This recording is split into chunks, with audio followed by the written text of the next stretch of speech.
जैसे प्रज्वलित अग्नि लकड़ी को जला देती, वैसे ही ज्ञान रूपी अग्नि कर्म के सारे बंधन को नष्ट कर देती है। अपने आप जो कुछ भी प्राप्त हो उसमें संतुष्ट रहने वाला, हिंसा से रहित, सफलता और असफलता में असंभव वाला कार्य योगी कर्म करता हुआ भी कर्म के बंधन में नहीं बंधता है। जो आशा रहित है, जिनके मन और इंद्रिया वश में है, जिसने सब प्रकार के स्वामित्व का परित्याग कर दिया, ऐसे मनुष्य शरीर से कर्म करते हुए भी पाप को प्राप्त नहीं होता है। काम, कर्म और लोभ यह चीजों नरक की ओर ले जाने वाले 3 द्वार हैं। इंद्रिया शरीर से श्रेष्ठ कहीं जाता है, इंद्रियों से परे मन है और मन परे बुद्धि है और आत्मा बुद्धि से भी श्रेष्ठ है। जो मनुष्य बिना आलोचना किए श्रद्धा पूर्वक मेरे उपदेश का सदैव पालन करते, वह कर्मों के बंधन से मुक्त हो जाता है। मन अशांत है और उसे नियंत्रित करना कठिन है, लेकिन अभ्यास से इसे नियंत्रित किया जा सकता है। कोई मनुष्य एक क्षण भी बिना कर्म किए नहीं रह सकता।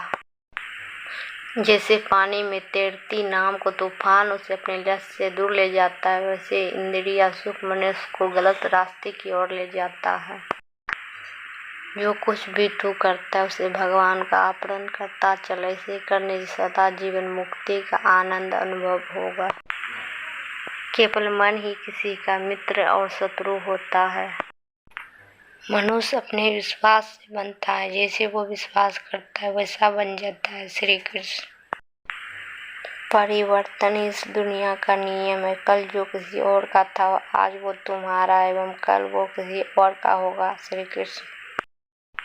आनंद बस मन की एक अवस्था है, जिसका बाहरी दुनिया से कोई लेना देना नहीं है। श्री कृष्ण। आपका मन आपका शत्रु भी बन सकता है और मित्र भी बन सकता है। श्री कृष्ण। सुख का राज कम इच्छाएं रखने में है। श्री कृष्ण। सदैव संदेश करने वाले व्यक्ति के लिए खुशी न तो इस धरती पर ना ही कहीं और जगह। श्री कृष्ण।